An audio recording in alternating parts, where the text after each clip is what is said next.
아멘.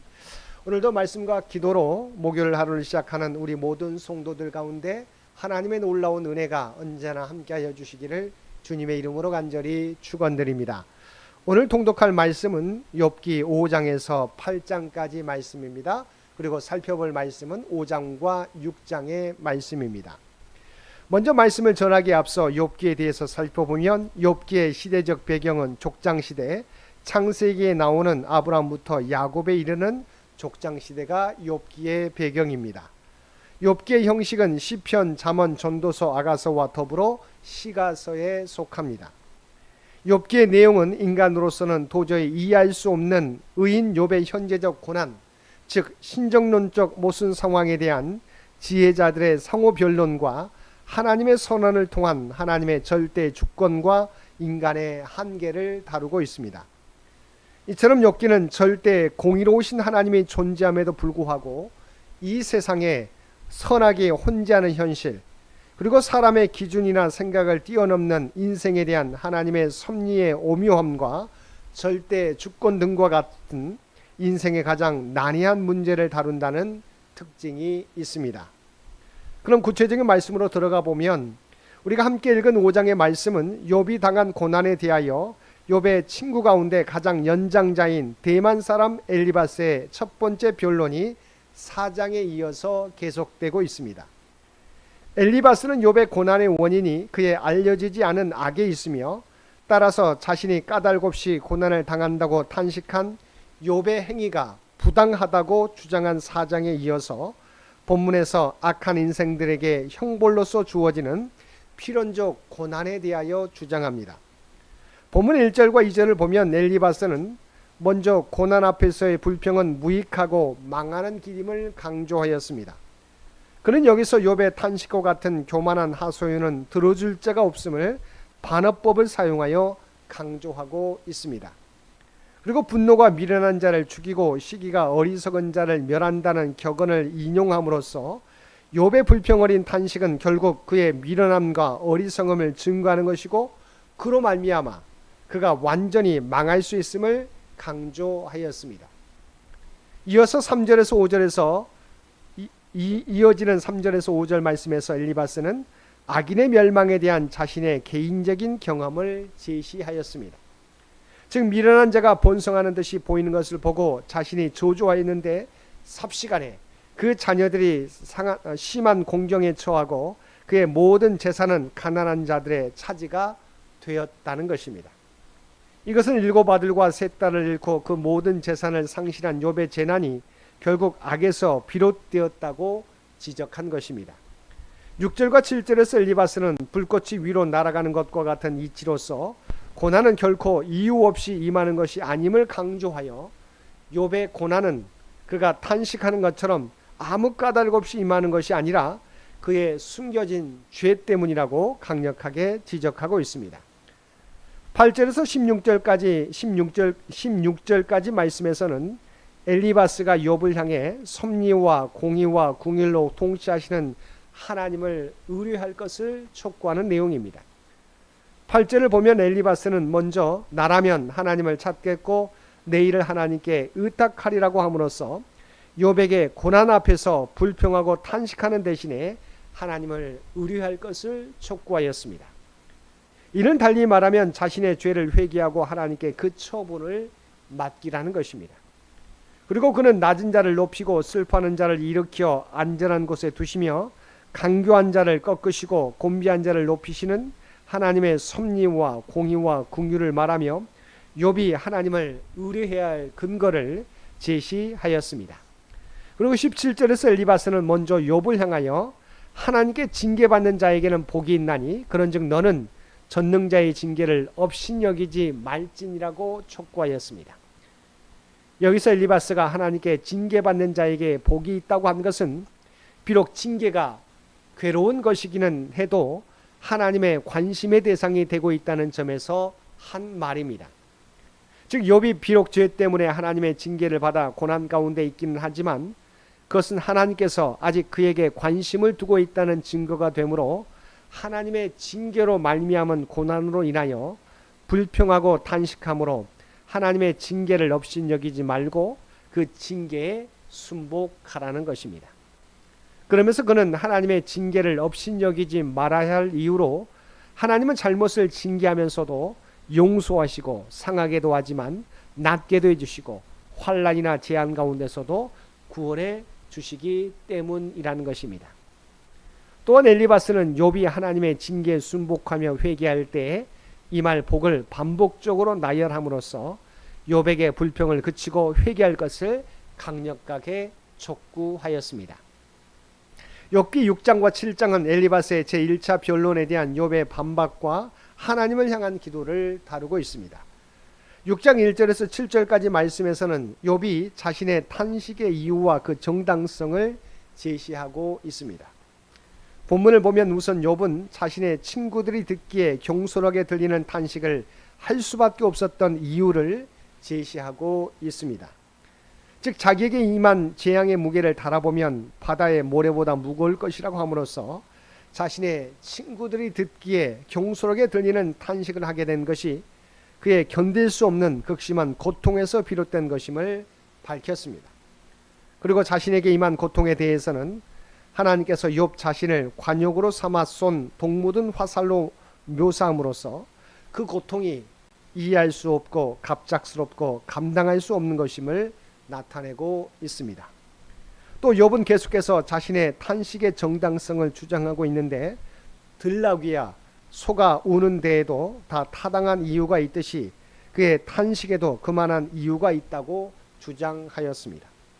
즉 자신은 엘리바스의 주장대로 죄악 때문에 재앙을 당하여 고통당하는 것이 아니라 사실은 재앙을 당할 만한 이유가 없는데도 재앙을 당하되 그로 인한 고통이 너무 크기 때문에 들나귀나 소가 먹이가 없어 본능적으로 우는 것처럼 자신도 본능적으로 부르짖어 탄식하고 있는 것이므로 그것이 자신을 비난하는 근거가 될 수 없다는 것입니다. 8절에서 23절까지 말씀에서는 욥이 참을 수 없는 고통에 직면하여 다시 한번 죽음을 동정한 사실을 보도하고 있습니다. 본문을 보면 욥은 먼저 하나님께서 자신의 생명을 거두어 주시기를 강하게 열망하였습니다. 또 하나님이 자신의 열망대로 생명을 거두어 주신다면 그로 말미암아 위로를 얻고 그칠 줄 모르는 고통 가운데서도 기뻐할 것이라고 하였습니다. 그리고 그 이후로 자신은 하나님의 말씀을 거역하지 않았기 때문이라고 하였습니다. 욥의 이러한 말에는 그의 두 가지 사상이 강하게 반영되어 있습니다. 첫째는 인간의 생명은 하나님의 주권에 속하였다는 사상인데 이는 그가 극심한 고통 가운데서 죽음을 희구하면서도 스스로 목숨을 끊으려 하지 않고 하나님께서 생명을 거두어 주시도록 소망한 사실에서 확인됩니다. 둘째는 하나님의 말씀에 대한 순종 여부가 사후 세계의 삶에 영향을 미친다는 사상입니다. 이는 그가 죽음을 동경한 이유로 자신이 하나님의 말씀을 거역하지 않았기 때문에 죽으면 위로를 받고 기뻐할 것이라고 말한 사실로 확인됩니다. 한편 욥은 자신이 죽음을 열망하는 이유로 고난의 무게에 짓눌려 더 이상 소망을 가질 수 없는 자신의 처지를 말하고 있습니다. 특히 욥은 나의 도움이 내 속에 없다라고 탄식하고 있는데 이런 욥 자신에게는 당면한 삶의 위기를 해결할 능력이 전혀 없음을 토로한 것입니다. 14절은 무정한 친구들을 향한 욥의 질타를 보도하고 있습니다. 또한 15절 이하의 말씀에서는 자기를 책망하고 정죄하는 친구들을 우기의 중동 지역의 변덕스러운 신에 비유하여서 그들을 도무지 믿을 수 없는 존재로 규정하였습니다. 그리고 친구들로부터 당한 배신이 얼마나 자신을 고통스럽고 낙심케 하는가를 표현하고 있습니다. 24절 이하의 말씀에서는 친구들의 무기력한 말에 대한 욥의 비난과 자기 의를 주장하는 욥을 보도하고 있습니다. 본문을 보면 욥은 먼저 친구들을 향하여 자신의 허물된 것을 깨닫게 할 것을 촉구하고 그리하면 자기는 잠잠할 것이라고 하였습니다. 그러면서 옳은 말은 고통스러우나 유익한 법인데 자신을 향한 친구들의 말은 자기에게 아무런 유익도 주지 못하였음을 천명하여 그들의 말이 매우 무익하고 허무한 말에 지나지 않음을 강조하였습니다. 그리고 자신의 몸은 온통 구더기와 먼지로 뒤덮여 고난을 당하고 있는데 동정은커녕 전통적인 사고에 근거하여 자신을 비난만 하는 것은 마치 악덕 노예 상인이 이익을 챙기기 위해서라면 고아라도 제비를 뽑아 노예로 넘기는 것과 같다고 맹렬하게 비난하였습니다. 그리고는 다시 한번 자신의 의를 강변하며 친구들을 향하여 자기를 죄인으로 정죄하는 일을 중단할 것을 촉구하였습니다. 특히 그는 29절에서 나의 의가 건지하다라고 주장하였는데, 이는 물론 욥 자신의 모든 행위가 절대적으로 의롭다거나 하나님이 요구하시는 의의 기준에 합치된다는 말은 아닙니다. 이는 다만 자신이 친구들이 주장하는 것과 같은 어떠한 특정한 악을 행하지 않았다는 말입니다. 그가 자신의 절대적인 의를 주장하지 않았다는 것은 내일 보게 될 9장 2절에 나오는 인생이 어찌 하나님 앞에 의로우라고 고백한 그의 고백을 통해서 확인할 수 있습니다. 욥의 친구들은 이와 같이 오직 자신의 전통적인 사고와 선입견에 사로잡혀서 욥의 고난에 대하여 잘못 판단함으로써 욥에게 아무런 도움도 되지 못하고 도리어 그의 고통을 가중시켰습니다. 그들이 진정한 욥의 친구였다면 먼저 판단하기보다 고통받는 욥과 함께 아파하며 함께 울어주었을 것입니다. 사랑하는 성도 여러분, 저와 여러분은 고통당하는 이웃을 만날 때 먼저 판단하기보다 함께 아파하며 울어줄 수 있는 저와 여러분들 되시기 바랍니다. 내 의가 클 때 예수님까지도 십자가에 매달라고 외쳤던 유대인들과 같은 잘못과 오류를 범할 수 있습니다. 오늘도 겸손하게 주님의 뜻과 계획에만 초점을 맞추고 내 의를 내려놓고 겸손하게 한 걸음 한 걸음 주님의 뒤를 따라가는 저와 여러분 모두가 되시기를 주님의 이름으로 간절히 축원드립니다. 함께 기도드리겠습니다. 사랑과 은혜가 충만하신 아버지 하나님, 우리가 자신의 의와 우리의 판단을 내세우지 않게 하여 주옵소서. 오직 주님의 판단과 평가가 무엇인지 겸손하게 바라보며 우리 주님의 뜻대로 행하며 살아가는 우리 모두가 되게 하여 주시옵소서. 오늘도 이 나라와 이 민족을 주께서 긍휼히 여겨 주시옵시고 그래서 친히 통치하시고 인도하여 주시기를 원합니다. 100주년을 준비하며 나아가는 창현재단과 창현의 모든 가족들을 기억하여 주시고 오직 하나님의 뜻과 영광을 드러내는 창현재단과 주의 백성 모두 되게 하여 주옵소서. 특별히 이세종 원로장님을 비롯한 연로하신 권사님과 모든 성도들을 위하여 기도드립니다. 아버지 하나님, 지금까지 우리 주님께서 함께 하시고 지켜주셨던 것처럼 앞으로도 우리 주님께서 친히 아버지 하나님 귀한 장로님과 권사님과 모든 성도들과 함께하여 주시옵소서. 권능의 오른손으로 오른만져 주시어서 장로님과 권사님과 모든 성도들을 힘들게 하는 악한 모든 더러운 것들은 제거해 주시옵시고 생명의 기운으로 아버지 하나님 그들이 새로 세워질 수 있도록 귀한 은총 허락하여 주시옵소서. 오늘 또 우리에게 복된 하루를 허락해 주신 것 진심으로 감사합니다. 아버지 하나님, 오늘도 겸손하게 주님의 뒤를 따라가는 우리 모두가 되게 하여 주옵소서. 말씀을 통하여서 하나님의 뜻을 깨닫게 하여 주시옵시고 그 말씀에 온전히 순종하며 살아가는 우리 모두가 되게 하여 주옵소서.